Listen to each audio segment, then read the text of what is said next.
أعوذ بالله من الشيطان الرجيم. بسم الله الرحمن الرحيم. وما يستوي الأعمى والبصير ولا الظلمات ولا النور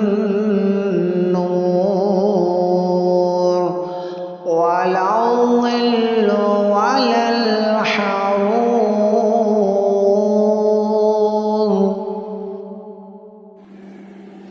السلام عليكم ورحمة الله وبركاته.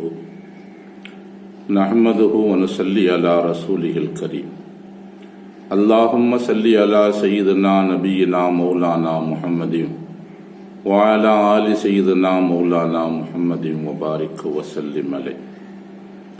கண்ணியத்திற்குரிய சகோதரர்களே, பெரியவர்களே, 2020ஆம் ஆண்டு கொரோனா காலத்துடைய ஊரடங்கு காலத்தில் நாம் இருக்கிறோம். இந்த ஊரடங்கு காலத்தில் நடைபெற்ற முக்கியமான நிகழ்வுகளை படிப்பினைக்காக தொடர்ந்து நாம் பதிவு செய்து கொண்டே வருகிறோம். அந்த முக்கியமான நிகழ்வுகளில் ஒன்று என்னவென்றால், இந்தியாவில் கொரோனாவை முஸ்லிம்கள் தான் பரப்புகிறார்கள் என்கிற ஒரு தவறான பிரச்சாரம் மேற்கொள்ளப்பட்டது. இந்த பிரச்சாரத்தின் நோக்கம் என்னவென்றால், முஸ்லிம்களை சிறுமைப்படுத்த வேண்டும், அவர்களுக்கு சிரமங்களை தர வேண்டும், அவர்களை மன உளைச்சலுக்கு உள்ளாக்க வேண்டும், அவர்களை மற்ற சமூகத்தவர்களிடமிருந்து தனிமைப்படுத்த வேண்டும் என்பது இந்த பிரச்சாரத்துடைய நோக்கம். இந்த பணியை அரசாங்கமே செய்தது என்பதுதான் வருத்தத்திற்குரிய ஒரு செய்தி. குறிப்பாக சுகாதாரத்துறை இதில் அதிகமாக பங்கெடுத்துக் கொண்டது. சுகாதாரத்துறை சொன்ன இந்த தவறான தகவல்களை, இந்த பொய்யை ஊடகங்கள் திரும்பவும் வாந்தி எடுத்தன. அந்த வாந்தியினால் சமூகம் உடை நாற்றம் எடுத்து வீசியது. அந்த ஊடகங்கள் தங்களின் நோக்கத்தில் முழு வெற்றியை காணாவிட்டாலும் கூட ஓரளவு வெற்றி பெற்றார்கள் என்றுதான் சொல்ல வேண்டும். ஒரு மீம்ஸுக்கு 2 ரூபாய் வீதம் என்று சொல்லுவது போல இந்த ஊடகங்களுக்கு வாக்களிக்கப்பட்ட சில்லறைகள் அவர்களுக்கு கிடைத்தன. அவர்கள் விரும்பியபடியே இதன் மூலம் முஸ்லிம்கள் பல சங்கடங்களை அனுபவித்தார்கள். எடுத்துக்காட்டுக்காக ஒரு சிலவைகளை மட்டும் இங்கே நான் ஞாபகப்படுத்துகிறோம். டெல்லி பல்கலைக்கழகத்தின் வரலாற்றுத்துறை தலைவர் பேராசிரியர் வலி அக்தர் நத்வி இந்த கொரோனா காலத்திலே அவருக்கு கடுமையான ஜுரம் ஏற்பட்டது. அவர் கொரோனா நோயினால் பாதிக்கப்படவில்லை, கடுமையான ஜுரத்திற்கு ஆளானார். அவரை டெல்லியினுடைய மருத்துவமனைகளில் கொண்டு போய் சேர்த்து சிகிச்சை அளிப்பதற்காக கொண்டு போனார்கள். ஒன்று மாற்றி 6 மருத்துவமனைகளுக்கு கொண்டு போனார்கள். எந்த மருத்துவமனையும் அவரை அனுமதிக்கவில்லை. காரணம், அவர் முஸ்லிம் என்கிற காரணத்தாலும் முஸ்லிம்கள் மூலம்தான் கொரோனா பரவுகிறது என்கிற தவறான பிரச்சாரத்தின் காரணமாகவும் அவரை எந்த மருத்துவமனையும் அனுமதிக்கவில்லை. ஒன்று மாற்றி 6 மருத்துவமனைகளுக்கு கொண்டு போனார்கள்.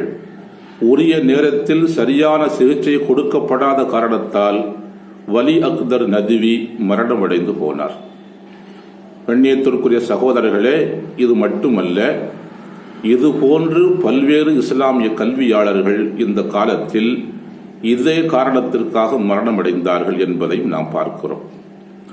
ஏன் தமிழகத்தில் கூட நிறைமாத கர்ப்பிணிகளாக இருந்த இஸ்லாமிய பெண்மணிகள் பிரசவத்திற்காக மருத்துவமனைகளுக்கு போகிற போது அந்த மருத்துவமனைகள் அவர்களை பிரசவத்திற்கு அனுமதிக்கவில்லை, அவர்களுக்கு பிரசவம் பார்க்கவில்லை என்கிற செய்திகளை நாம் பரவலாக தமிழகத்தின் பல மாவட்டங்களிலிருந்து வந்த செய்திகள் மூலமாக நாம் தெரிந்து கொண்டோம். சகோதரர்களே, கண்ணியத்திற்குரிய சகோதரர்களே, இது எல்லாவற்றுக்கும் மேலாக சில இடங்களில் முஸ்லிம்கள், கொரோனா தொற்றினால் பாதிக்கப்பட்ட முஸ்லிம்கள் மருத்துவமனைகளில் சிகிச்சைக்காக சேர்த்துக் கொள்ளப்பட்டார்கள்.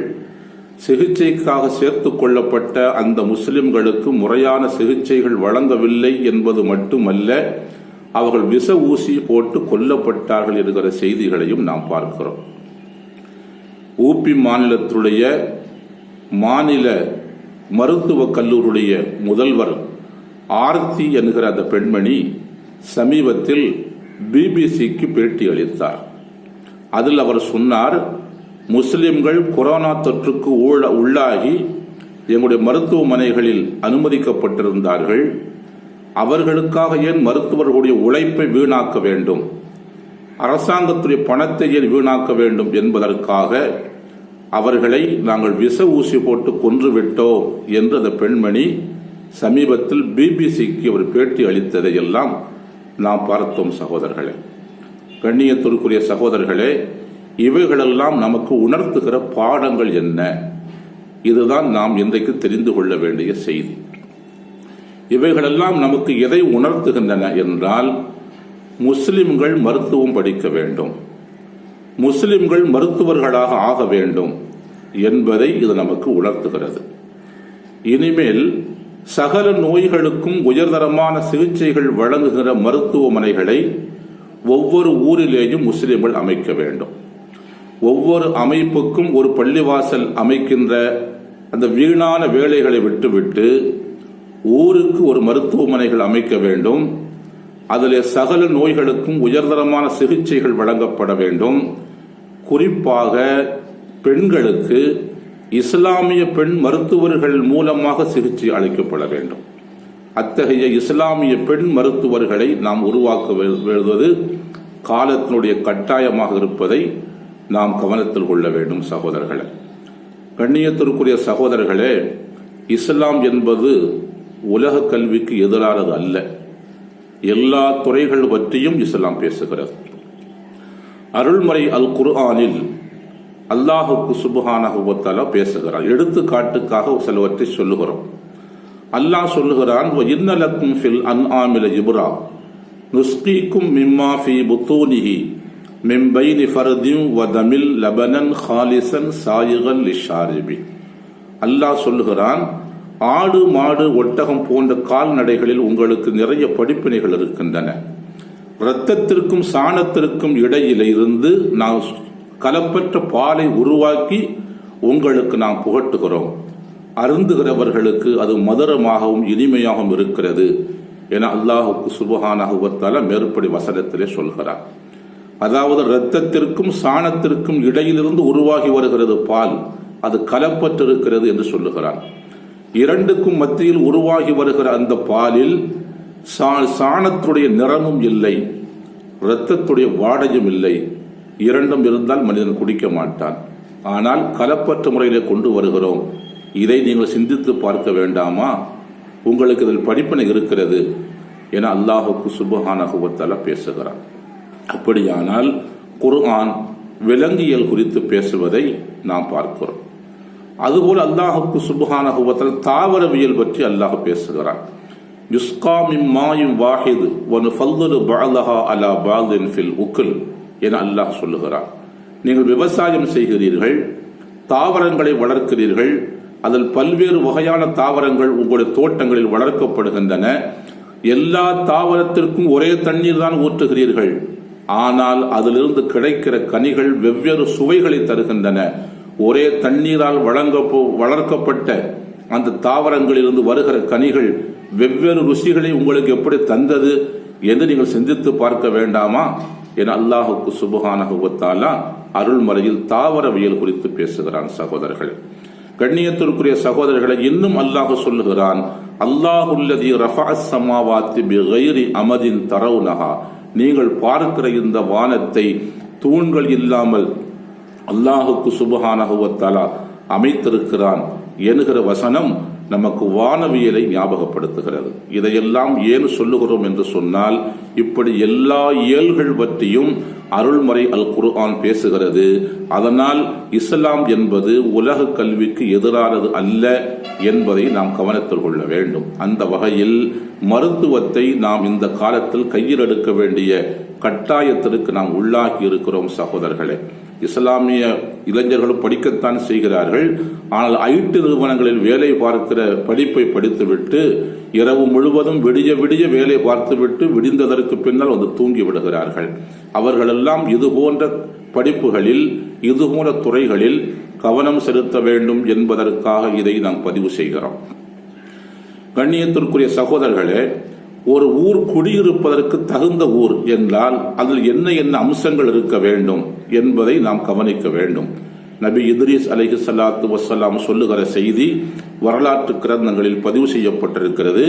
அவர்கள் சொல்லுகிறார்கள், சுல்தானும் காஹிரும், சமூக விரோதிகளை அடக்கி வைக்கின்ற அரசாங்கம் இருக்க வேண்டும்.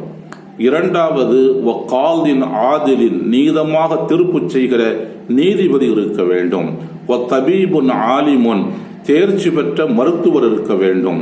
வசூக்குன் காயிமத்துன், எல்லா பொருள்களும் அத்தியாவசியமான எல்லா பொருள்களும் எப்போதும் கிடைக்கிற வகையில் கடை வீதிகள் இருக்க வேண்டும். நஹருன் ஜாரின், அந்த ஓடுகிற நதி இருக்க, நீர் வளம் மிகுந்த பகுதியாக இருக்க வேண்டும். இந்த 5 அம்சங்கள் எங்கே இருக்கின்றனவோ அந்த பகுதிதான் மனிதர்கள் குடியிருப்பதற்கு தகுதியான பகுதி என்பதாக நபி இத்ரீஸ் அலைஹிஸ்ஸலாம் சொல்லுவதை பார்க்கிறோம் சகோதரர்களே.